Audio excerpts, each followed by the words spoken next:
Assalamualaikum warahmatullahi wabarakatuh. Waalaikumsalam. Alhamdulillahirabbil alamin alladzi an'amana bi ni'matil iman wal islam. Wassalatu wassalamu ala khairil anam wa ala alihi wa sahbihi ila yaumil qiyam. Amma ba'du.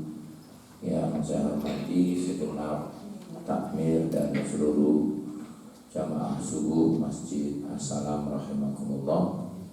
Kita syukuri pada subuh kali ini hari Ahad tanggal 19 Zulhijjah 1441 Hijriah, bertepatan dengan tanggal 9 Agustus 2020. Kita diberikan kekuatan lahir dan batin, kesehatan jasmani dan rohani, sehingga bisa memakmurkan masjid kita ini dengan sholat subuh berjamaah dan kajian rutin. Mudah-mudahan Allah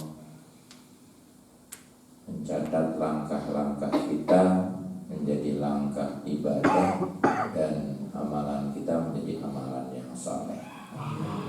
Marilah kita awali dengan doa, semoga ilmu kita bermanfaat. Bismillahirrahmanirrahim. Raditu billahi robba wa bil islami dina wa bi muhammadin nabiyya wa rasulah. Rabbi zidni ilma warzuqni fahma waj'alni min ibadikas shalihin. Bagaimana kabarnya Bapak Ibu sekalian? Sehat walafiat ya. Semoga dalam situasi dan kondisi seperti ini kita tetap bergembira, tidak susah dan gundah gulana, karena ternyata situasi seperti ini bisa menyebabkan orang punya penyakit 5S. Apa itu 5S? Istilah titik-titik di bawah ini. Ya. Pertama, stres. Bagaimana ciri-ciri orang stres? Orang stres itu artinya orang yang mengalami tekanan, baik itu tekanan politik, ekonomi, keamanan, sosial dan budaya, serta berbagai macam tekanan. Orang banyak secara ekonomi yang di PHK, pemutusan hubungan kerja. Ada juga yang modelnya dirumahkan sementara, atau istilah lainnya perampingan, atau pembaruan kontrak. Apa saja lah istilahnya, tapi intinya adalah pekerjaan yang sehari-hari secara normal itu mereka bisa mendapatkan penghasilan yang cukup. Akhirnya dengan situasi seperti ini menjadi mereka kekurangan. Nah, disitulah maka stres itu muncul. Belum lagi yang bidang politik, para pejabat stres juga, karena sekarang banyak sekali pejabat yang diperiksa dengan kasus-kasus yang bermacam-macam, bahkan yang dikejar-kejar belum ketemu sampai sekarang, entah lari kemana, mungkin lewat gang-gang sempit sampai ke Gang Kelinci atau Jalan Tikus. Ada juga yang stres karena keluarga. Situasi seperti ini gak jadi menikah gara-gara dilarang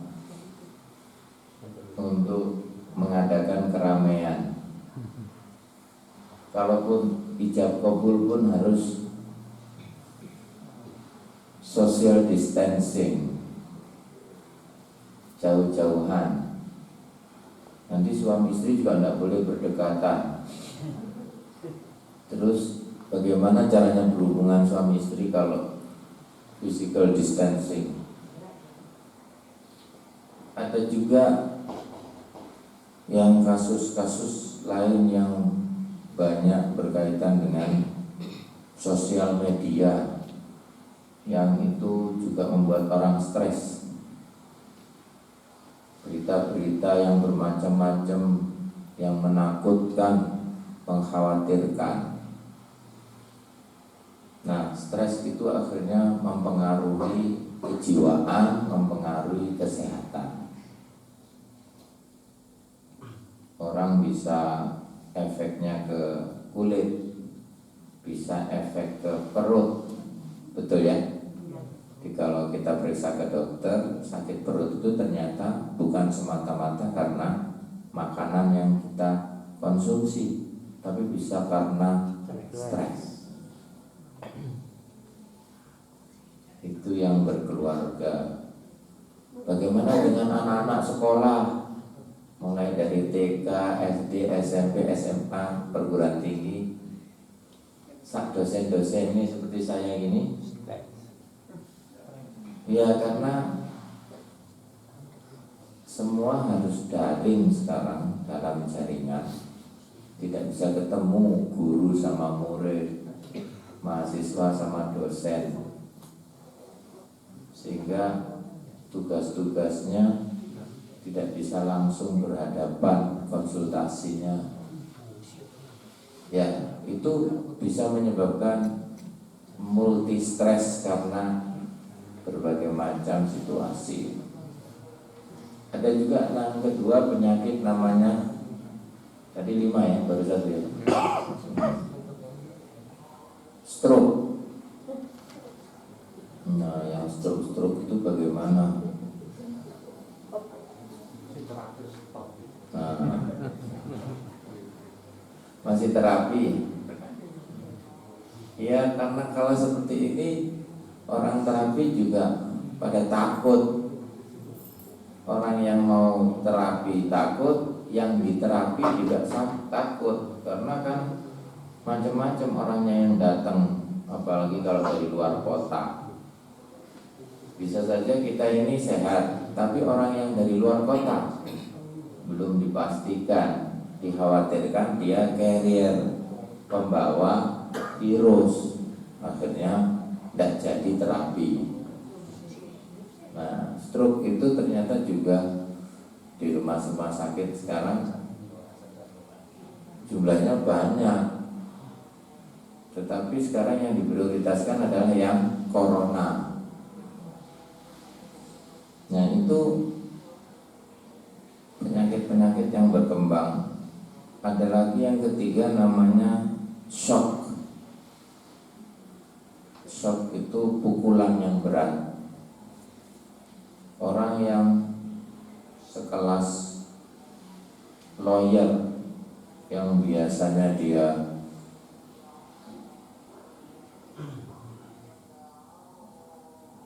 penghasilannya sangat tinggi, kemudian kemana-mana pakai mobil mewah, pakai baju yang mahal. Begitu PSBB, mobilnya tidak bisa keluar, bajunya mahal-mahal juga tidak pernah dipakai, ya kan? Nah, itu perubahan yang luar biasa karena drastis. Nah, perubahan yang drastis dari normal menjadi abnormal, kemudian new normal, itu bisa menyebabkan orang kemudian terpukul, shock. Nah, ada lagi penyakit yang keempat, step. Apa step itu? Nah, kejang-kejang. Biasanya itu untuk bayi yang temperaturnya 40 ya. Bapak kalau dipakai alat ukur tembak sampai berapa? 36 ya. Belum step berarti ya? Belum. Sekarang penyakit itu salah satunya diukur dari temperatur, Pak. Panas. Sebenarnya itu kan sudah dulu, tapi sekarang ini orang sakit panas itu menjadi menakutkan karena bisa ditengarai itu adalah gejala mengarah kepada corona. Apalagi kalau sudah dikatakan bapak positif begitu, waduh. Kalau ibu positif begitu seneng. Ya, karena positif hamil. Jadi kalau laki-laki dikatakan positif kan, maksud kalau laki-laki hamil, ya enggak lah, berarti positif berpenyakit.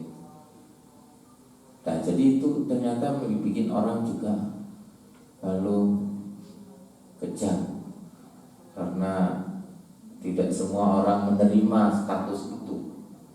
Sampai jenazah saja diperebutkan ya, padahal wis mati loh. Nah, inilah gejala-gejala situasi dan kondisi kita ini mengkhawatirkan, menakutkan dan menyedihkan. Nah, yang terakhir penyakitnya adalah stroke. Saya kalau sudah stres, stroke, shock, step itu bisa stop. Kalau sudah stop itu ya itu tadi, dimandikan, dikafani, disolati dan dikuburkan. Itu kalau jenazahnya biasa. Kalau jenazahnya yang luar biasa, berarti harus pakai protokoler. Ini situasinya Bapak Ibu sekarang. Sampai-sampai kita ini hari raya itu koyok kudu riyoyo, baik Idul Fitri maupun Idul Adha yang kemarin. Orang sampai sholat itu menjadi takut. Nah, baik. Nah, sekarang bagaimana kita ini menghadapinya? Rasulullah itu juga pernah mengalami dalam 1 tahun, namanya Amul Husni. Nah, Nabi pernah juga mengalami kesedihan ketika ditinggal oleh anaknya yang meninggal, namanya Qasim. Maka beliau itu salah satu julukannya adalah Abul Qasim. Kalau di banyak sholawat disebut dengan Ya Abul Qasim. Atau juga beliau pernah punya anak diberi nama seperti kakeknya, yaitu Ibrahim. Jadi beliau pernah punya 2 anak laki-laki, semuanya meninggal. Betul ya? Nah, itu juga sedih. Jadi kalau seorang ayah itu ditinggal anaknya itu ya sedih. Anak ditinggal ayahnya juga sedih. Kalau anak ditinggal ayahnya atau ibunya namanya yatim piatu. Kalau ayah ditinggal anaknya namanya apa?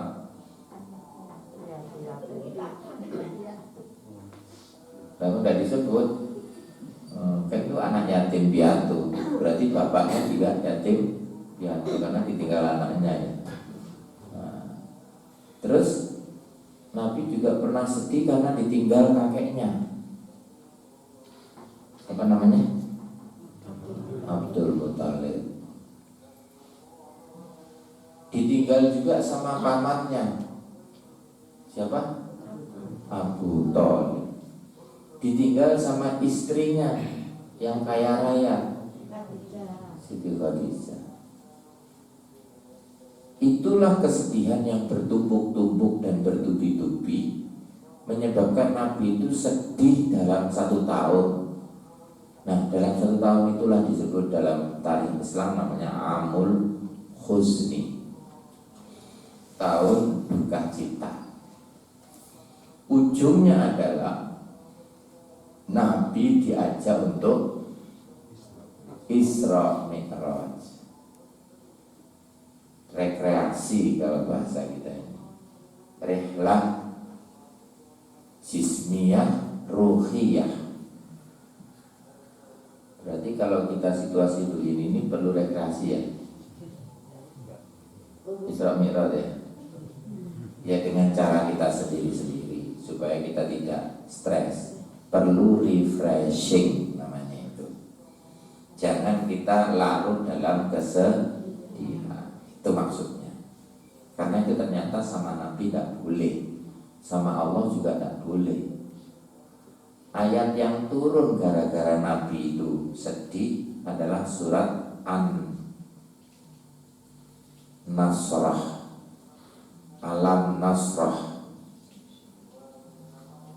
Asyarah, Alam Nasrah laka sodrak, wa wada'na anka wizrak, alladhi anqadha dhahrak, wa rafa'na laka dhikrak, fa inna ma'al usri yusra, inna ma'al usri yusra, wa idza faraghta fansab, wa ila rabbika farghab.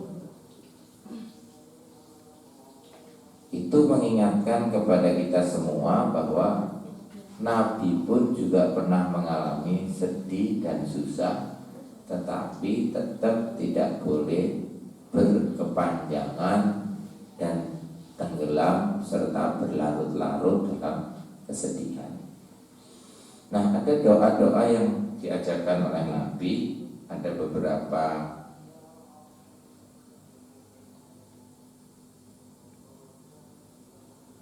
matan dengan riwayat yang berbeda. Misalnya ada doa Allahumma inni a'udzubika minal hammi wal hazani wa a'udzubika minal ajzi wal kasali wa a'udzubika minal jubni wal bukhli wa a'udzubika min ghalabati dain wa qahri rijal. Sudah hafal itu ya? Nanti hafalan satu-satu. Saya ulangi coba, ditirukan. Allahumma inni a'udzubika minal hammi wal hazani wa a'udzubika minal ajzi wal kasali wa a'udzubika minal jubni wal bukhli wa a'udzubika min ghalabati dain wa qahri rijal. Ada riwayat lain yang hadisnya Bukhari itu a'udzubikanya cuma satu, tidak setiap kata. Misalnya Allahumma inni a'udzubika minal hammi wal hazani, kemudian wal ajzi wal kasali wal bukhli wal jubni wa tala'il daini wa ghalabatir rijal. Saya akan tulis di papan supaya kita bisa kaji satu persatu, dan nanti kita tanya jawab bagaimana sesungguhnya sikap yang harus kita miliki.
Ya, kalau di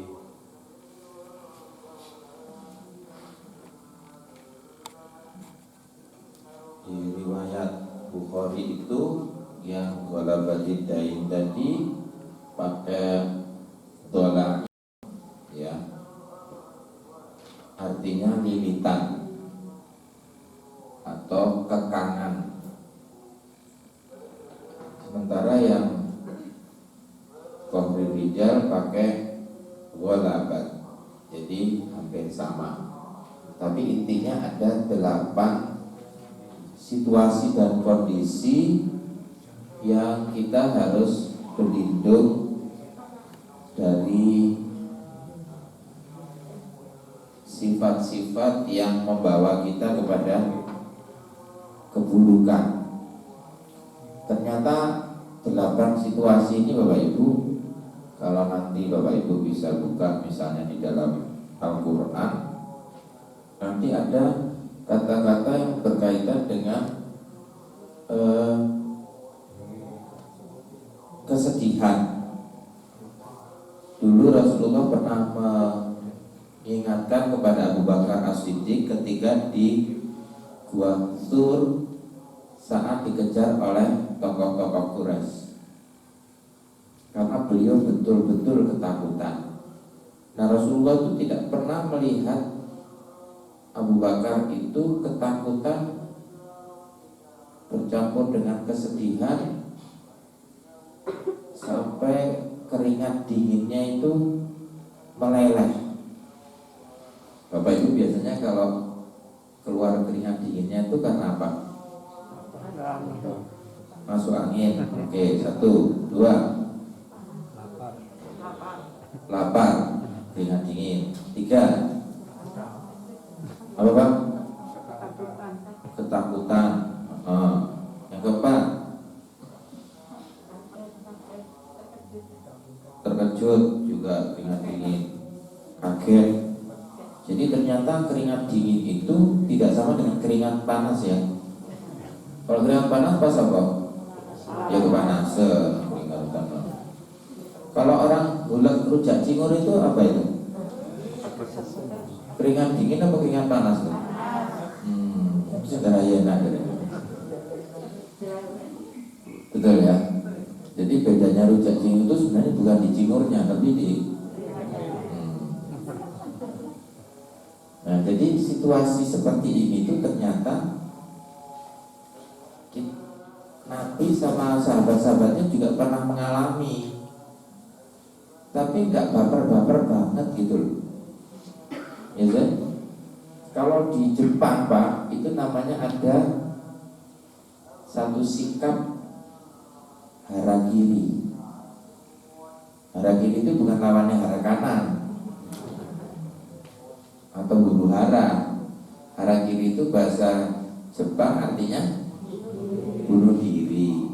Jadi kalau orang tuh misalnya ketahuan dia korupsi, di publik sudah disiarkan, media semuanya meliput, itu mereka kemudian bunuh diri Pak, saking tidak kuat menahan malu. Itulah bedanya sama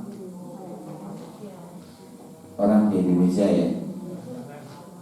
Kalau orang di Indonesia kedapatan korupsi terus bagaimana di media biasanya? Nggak ada. Terus apa lagi? Senyum-senyum, terus tidak merasa berdosa, tidak merasa bersalah, kan jadi viral loh. Akhirnya jadi YouTuber. Itulah bedanya. Pejabat di sana pun ada mungkin tayangan Bapak Ibu yang nanti bisa dilihat tuh di beberapa momen. Itu ada presiden sama pejabatnya itu digandeng Pak, yang koruptor ini tadi digandeng berjalan ya. Nah, seolah-olah dia itu diucapi selamat gitu loh. Nanti lantai di situ tuh depan tuh seolah-olah itu ada tekelnya, seolah-olah itu ada karpetnya, padahal itu ada lubang di bawahnya. Jadi berjalan gini, digandeng, ya. Setelah itu di situ dibuka secara otomatis, pakai remote control. Seret dia masuk. Yang gandeng ya kembali lagi ke tempatnya. Ngono dong. Nah, jadi betapa mesranya ya menyambut orang-orang yang koruptor di sana itu. Wis mati ya tidak tahu di dalamnya itu apa. Buboyo tah, piranha tah, pokoknya di dalam sudah. Nah, jadi ada memang hukuman-hukuman yang memang dilakukan untuk membuat orang jerah atau membuat orang takut. Nah, cuman di sini konteksnya Nabi mengatakan minal hammi itu adalah ada yang berkaitan dengan kesedihan, yang itu kesedihan itu berkaitan dengan like and dislike. Like and dislike itu kalau kata-kata kita, kadang kita ini kan ada orang yang senang tapi ada susahnya.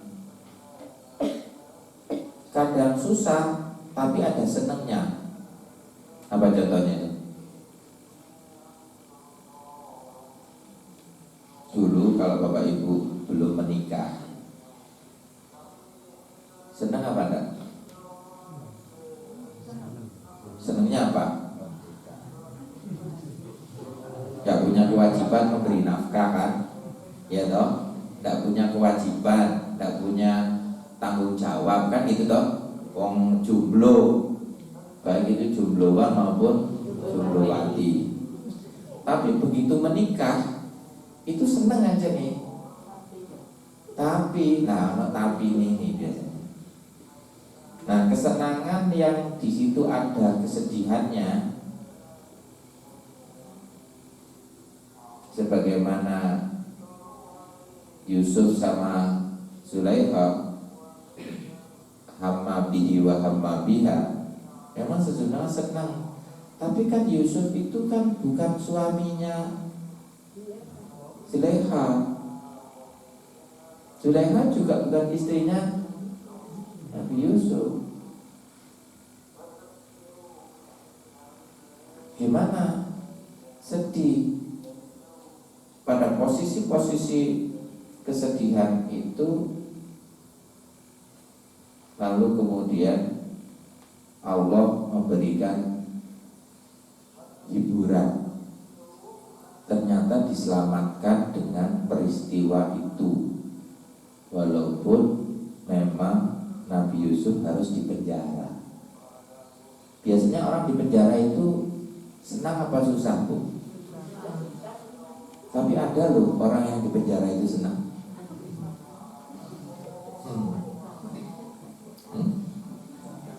Nah, di penjaranya itu ada kulkasnya, ada AC, terus bantal kursi lengkap, bahkan ada spring bednya. Pilih mana dengan yang di luar penjara? Malah pilih penjara gitu. Maksud saya, kalau Nabi Yusuf tadi mengatakan, Nabi Yusuf itu asik jenuh ahabbu ilayya. Nabi Yusuf mengatakan penjara itu lebih aku cintai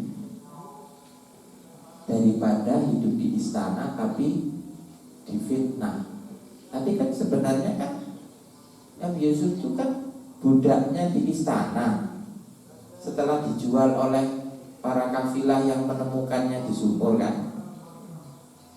Yang namanya di sumur, di istana sama di penjara.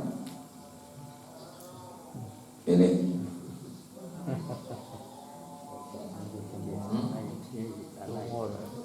Oh, ada lagu itu, bagai burung di sangkar emas, gitu ya. Enak mana? Hidup di sangkar emas sama terbang bebas? Enggak rapi meneng lagi. Jadi ada memang perasaan-perasaan kita itu sedih. Yang sedih itu disebabkan oleh rasa bercampurnya dengan kecintaan. Ada yang membedakan antara hamun dan hazan. Tapi hazan ini lebih banyak digunakan. Misalnya wala tahinu wala tahzanu. Jangan kamu merasa hina, jangan kamu merasa sedih. Kalau nasihat Nabi tadi, ya Abu Bakrin, la tahzan innallaha ma'ana. Jangan kau sedih karena sesungguhnya Allah bersama kita. Jadi itu sebenarnya improvisasi dan motivasi dari Nabi untuk sahabatnya yaitu Abu Bakar As-Siddiq, termasuk juga motivasi kepada kita semua. Takutnya sahabat Abu Bakar itu apa Bapak Ibu? Ketika itu takutnya apa? Masih ingat nggak tuh ceritanya? Ketika dikejar oleh tokoh-tokoh Quraisy itu takutnya apa sih kira-kira? Pertama ketahuan, karena memang gua Sur itu kecil. Kalau gua di Arab Saudi dengan gua di Cina itu beda. Kalau Bapak Ibu ke gua Cina kan kayak rumah, atau ke gua Maharani di Lamongan. Jadi gua itu jangan dibayangkan bahwa itu ruangan yang luas, terus kemudian bisa rombongan masuk ke dalamnya berbis-bis gitu kan. Kalau rekreasi bukan begitu. Kalau di sana itu guanya itu hanyalah lempengan dari tumpukan batu. Bapak Ibu pernah lihat gambarnya Gua Hira? Atau pernah masuk ke Gua Hira? Ya, suatu saat nanti saya ajak ke sana ya. Tapi kita masuknya harus satu-satu. Gak bisa kayak Gua Maharani ya. Ada stalaktit-stalaktitnya, enggak begitu. Jadi itu memang tempatnya sempit. Kadang-kadang kepalanya bisa masuk, ya, separuh badan ke bawah tidak bisa masuk. Kadang-kadang bawahnya aja yang masuk, kepalanya tidak bisa masuk, karena sifatnya lempengan batu. Istilahnya itu cepitan gitu ya.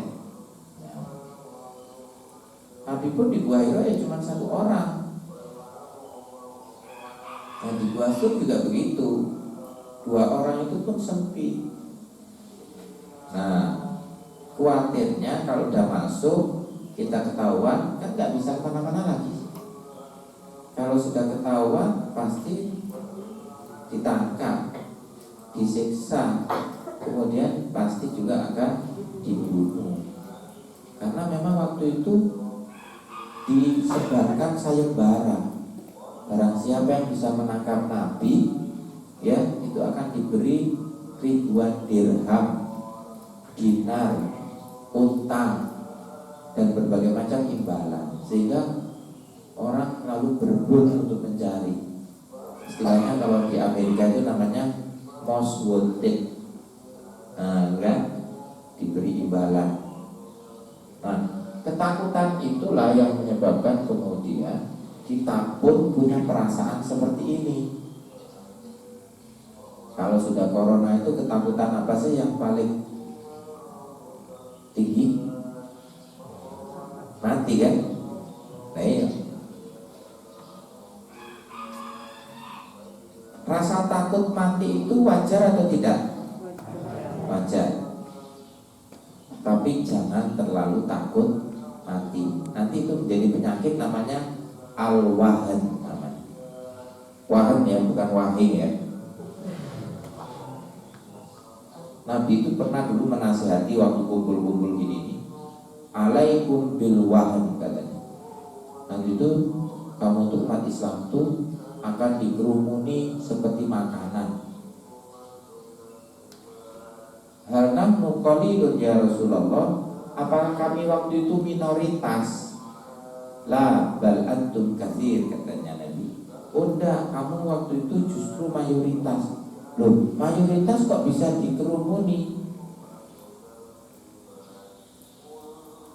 Sekarang saya tanya, jumlah penduduk Indonesia berapa? Kira-kira aja 270 juta ya. Tidak sesuai dengan lagunya Roma Irama. Berubah. Lagunya Roma Irama berapa itu? 125 juta gitu ya penduduk Indonesia. Mestinya Roma Irama harus nyanyi lagi, kemudian kata-kata itu diganti. Nah, persentase umat Islam untuk di Indonesia itu dulu tinggi, kemudian menurun karena ternyata jumlah pemeluk agama lain pun bertambah. Nah, di dunia umat Islamnya minoritas. Yang banyak berarti apa? Non-muslim. Gitu loh.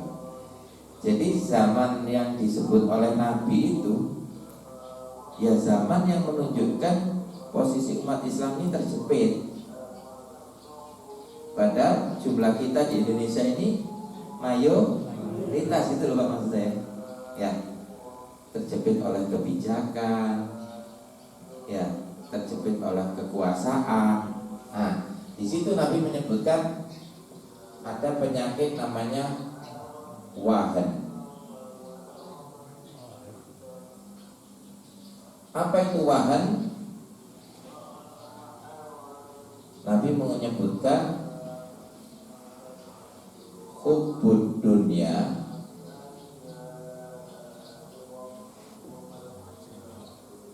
wa karahiyatul maut.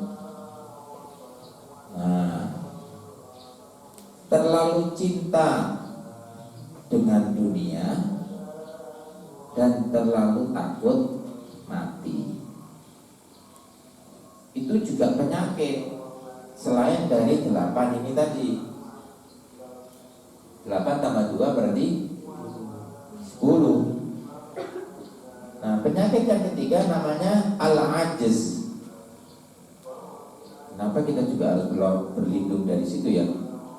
Jadi Pak, Bu, kalau kita membaca sesuatu kalimat baik ayat maupun hadis yang depannya pakai a'udzu, itu berarti belakangnya adalah sesuatu yang berbahaya.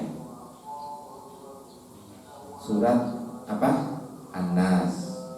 Kaitannya dengan manusia, bahayanya manusia, bahayanya godaan jin, bahayanya godaan setan, baik itu minal jinnati wan nas, dari jenis manusia maupun jenis jin. Qul a'udzu birabbil falaq, bahayanya waktu malam menjelang subuh.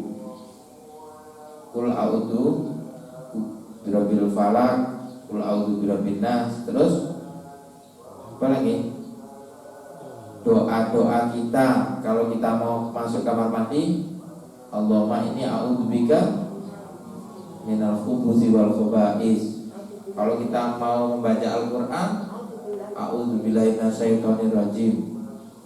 Jadi banyak kalimat-kalimat yang berkaitan dengan a'udzu itu mesti ada sesuatu yang very dangerous di belakangnya. Maka kita memohon kepada Allah, kita berlindung supaya kita dijauhkan atau dilindungi dari peristiwa atau sifat-sifat seperti itu. Nah, ajz itu artinya sikap yang lemah. Jadi Bapak Ibu berikan kekuatan kepada diri kita maupun kepada anak-anak kita. Dalam situasi seperti ini kita harus tetap kuat, ya. jangan menyerah. Nah, di acara-acara televisi itu seringkali ada motivator ya. Nah, kenapa itu? Karena memang kita ini walaupun kuat masih dibutuhkan motivasi. Biasanya kita mengajak dengan kata-kata, ayo, kalau sepak bola ada supporter. Beberapa peristiwa yang lalu setelah dinyatakan corona, ada pertandingan sepak bola dan ada supporter. Kira-kira seru apa enggak? Enggak seru ya. Ya tuli nanti be. Kalau sing sorak-sorak, kalau apa mana nek supporternya Arema ya. Musim gelut malah supporter ya. Pemainnya gak gelut. Saking semangatnya bagaimana memberikan dorongan. Termasuk pertandingan apapun, tinju. Coba kalau tinju tidak ada penontonnya, ya apa coba? Itu juga PDW gitu. Apalagi yang tidak ada penontonnya, yang seru. Ya semua, termasuk acara 17-an itu ya. Waktu ngambil apa namanya itu? Panjat pinang itu, coba kon nggak dewe no. Terus kalau sing delok ya apa? Ya males lah. Apa nggak dewe terus lorot dewe no kalau sing ora itu. Nah, termasuk kita ini Bapak Ibu, kalau kita isi sholat berjamaah, coba mek imam itu di muadzin, seru apa enggak? Nah iya, makanya berjamaah itu kata Nabi lebih banyak itu lebih baik. Nah situasi corona ini menyebabkan kita ini berjamaahnya menjadi turun, bahkan tidak ada. Idul Fitri dari Idul Adha kemarin berapa tempat yang membatalkan sholat Id dan sholat Jumat. Yang berapa kali sholat Jumat tuh yang tidak ada dalam sejarah. Coba sampai banyak khotib-khotib dibatalkan, termasuk saya. Ini curhat atau tausiah ya? Iya, tapi dalam sejarah itu ya, saya ini ya baru tahun ini dibatalkan. Saya mau marah-marah bagaimana dengan panitia? Ya nggak bisa lah, panitianya juga takut. Ya. Kemarin di masjid Takwa Batu itu salah satunya ya begitu. Baru 2 hari menentukan sholat Id itu ada. Padahal semua di lapangan batu di stadionnya sana dibatalkan, sehingga orang-orang kan sekian banyak yang biasanya sholat itu lalu bingung kemana sholatnya. Nyari sana ditutup, sini tidak ada. Jadi akhirnya diputuskan karena dorongan banyak orang, sudahlah ayo, yang penting kita jaga protokol kesehatan. Diadakan di masjid, dan itu seumur hidup juga baru sekali sholat Idul Adha di masjid. Itu namanya social change, perubahan sosial yang luar biasa. Dan itu bisa menyebabkan orang kemudian lemah. Jadi kita harus kuat ya Pak, harus tough. Itu Daihatsu namanya mereknya, harus kuat. Nah, binatang-binatang yang baru melahirkan, ibu bapak perlu deh harus sering lihat National Geographic. Ya, coba lihat itu bagaimana gajah yang melahirkan anaknya, bagaimana buaya yang melahirkan anak, bagaimana singa yang melahirkan, terus begitu ya.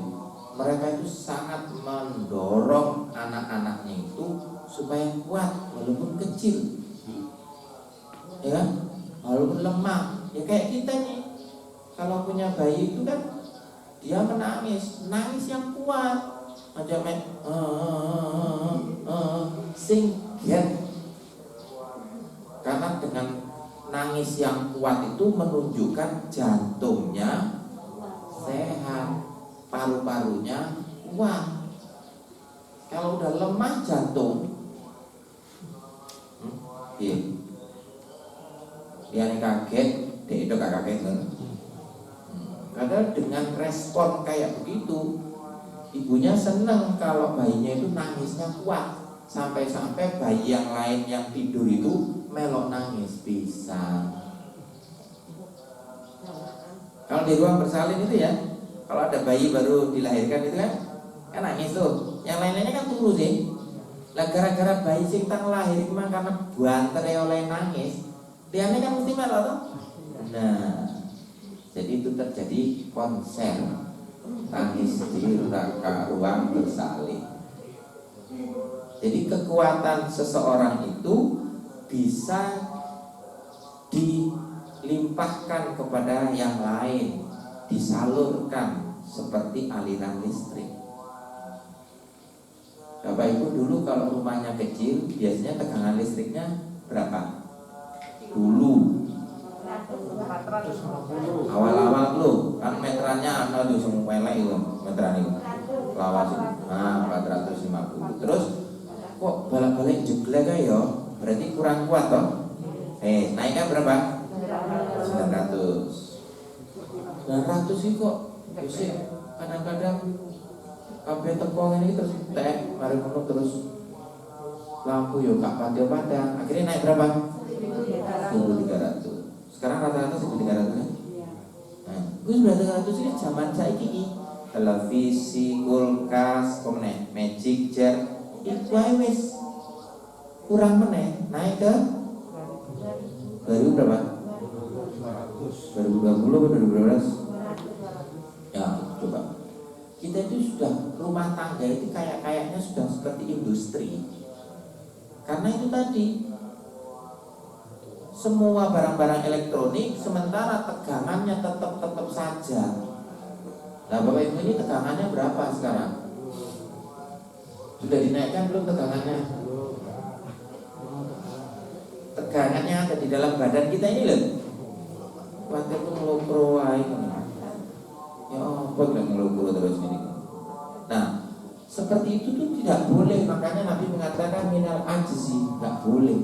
Ketika beliau itu dirundung kesedihan, kata Allah, ya ayyuhal mudaththir, ya ayyuhal muzammil, kamu yang selimutan, tangi. Kamu yang berkemul, tangi. Orang itu kalau lagi tidur kemudian bangun itu membutuhkan kekuatan apa tidak? Dari berbaring ke duduk itu butuh kekuatan. Dari duduk berdiri butuh kekuatan. Apalagi dari berbaring langsung berdiri. Kemudian terus melayu. Itu kayak tentara lintas tangi gitu Pak. Ya kalau ada tentara itu ya, kalau udah di barak itu ya, itu kan langsung muarung juga kayak langsung melukai. Itu kekuatannya butuh lebih. Berarti kita dalam situasi seperti ini kekuatan kita butuh lebih. Tegangan kita harus kita naikkan. Jangan seperti dulu-dulu saja. Zamannya aja namanya new normal. Jadi dari normal yang dulu dengan normal yang sekarang harus ditingkatkan kenormalannya. Berikutnya wal kasali. Nah, kasal itu kemudian jadi bahasa Jawa menjadi kesal. Kasal itu kesal. Kenapa? Males aku. Kesel aku. Jadi kasal itu kalau dalam bahasa Indonesia dari bahasa Arab diterjemahkan malas. Jadi sifat-sifat yang mulai dari atas tadi itu budak bulana, sedih, baper, depresi, ya, kemudian orang itu lemah, tidak punya kekuatan, tidak punya motivasi, kemudian dia malas melakukan apapun atau yang disebut dengan mager. Apa itu mager? Malas gerak. Lalu kemudian bawahnya lagi jubni. Jubni itu artinya takut tapi yang tidak beralasan, namanya pengecut. Kan aku kok gak wani rabi. Wedi. Ya wedine apa? Ya pokoknya wedi ya. Jadi dia sendiri kalau ditanya takut, tapi takut itu tidak tahu alasannya apa. Kalau kita lewat kuburan, aku wedi lewat kuburan. Kenapa? Ya pokoknya wedi. Wedi nang apa kira? Mulai ono klambi putih, moro tangi, moro. Coba tuh. Itu karena dulu-dulu kita ini sering lihat film Susana. Itu film dulu kan banyak yang horor ya Pak ya, menakutkan. Jadi kalau kuburan tuh mesti keramat, baru apa meneh? Kali, keramat, terus apa meneh? Ringin, keramat, semua meneh. Keris-keris, keramat. Jadinya kita lalu kemudian ketakutan itu dihantui oleh situasi yang kadang-kadang kita tidak perlu takut untuk itu. Ya. Nah, ketakutan itu kemudian juga di bawahnya bisa menimbulkan, karena tadi saking takutnya untuk kehilangan harta, menjadi sifat bakhil, kikir, medit, pahit, kira-kira nek jiplok macan ya dilepeh ning macane saking pahit itu. Jadi sifat-sifat orang bakhil, tidak dermawan, tidak berbagi, tidak mau memberi, itu adalah salah satu sifat yang juga dilarang oleh Nabi Muhammad. Termasuk juga yang berikutnya adalah jangan hutang itu menjadi hobi. Wala batid daini, ya, dan kohririjal, yaitu tekanan orang lain atau tekanan para penguasa, orang-orang yang memiliki kekuasaan. Nah, jadi doa-doa ini Bapak Ibu kita perlu selalu tambahkan di dalam kita setelah selesai sholat, atau di waktu kita malam hari, atau di saat duha, ya. Jangan meninggalkan doa-doa yang berkaitan dengan situasi dan kondisi yang memang relevan dengan doa-doa yang kita baca seperti ini. Walaupun doa-doa yang lain juga penting, tapi titik tekannya doa yang sesuai dengan situasi dan kondisi itu akan menjadikan situasi kehidupan kita menjadi stabil. Jangan sampai kita terlalu larut dengan situasi dan kondisi yang menyebabkan kemudian kita lalu masuk ke dalam jurang kesengsaraan. Fala tulqu biaydikum ila tahlukah. Bapak Ibu kok sudah jam 6? Nah, ada pertanyaan enggak? Oh, berarti gak masih sedih gitu. Gak masih susah berarti ya. Ya, mudah-mudahan gak ada yang susah, gak ada yang sedih. Bapak sudah? Gak ada pertanyaan? Mudah-mudahan kita dijauhkan dari sifat-sifat seperti ini ya. Nah, tadi kita sudah selesai sholat jam 5-an ya. Jadi 1 jam pas ya. Nah, betul? Gak ada pertanyaan? Sudah dicatat? Dikerjakan PR-nya ya. Dicari nanti ayat-ayat yang berkaitan, karena saya tadi baru saya tekankan di hadis riwayat Imam Al-Bukhari, nanti bisa dilihat di website. Jadi doa berlindung dari kesedihan, atau doa berlindung dari lilitan hutang, atau salah satu dari ini nanti pasti akan keluar, dan itu bisa dijadikan tambahan koleksi doa-doa kita supaya kita dilindungi oleh Allah Subhanahu wa ta'ala. Itu aja dari saya, mudah-mudahan bermanfaat. Kita ketemu lagi di bulan depan, berarti bulan Muharram ya. Karena insya Allah Muharram itu hitungan kalendernya persis seperti bulan Agustus ini. Kalau kemarin tanggal 10 Zulhijjah tepat di tanggal 31. Jadi satunya itu tanggal 11 gitu loh. Nah sekarang kan tanggal 9, tinggal nambahin 1, 19. Nanti 1 Muharramnya tanggal berapa?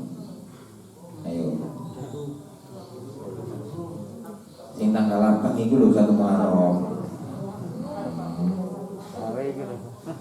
Tanggal berapa? Kan hitungnya begitu. Ya. Jadi jangan lupakan kalau kita itu ingat kalender Masehi, tapi juga ingat kalender Hijriah. Jadi nanti kalau sudah 1 Muharram, jangan dikasih kalendernya 1441 lagi, tapi 1442. Mudah-mudahan umur kita dipanjangkan oleh Allah Subhanahu wa taala. Subhanakallahumma wa bihamdika asyhadu an la ilaha illa anta astaghfiruka wa atubu ilaik. Assalamualaikum warahmatullahi wabarakatuh.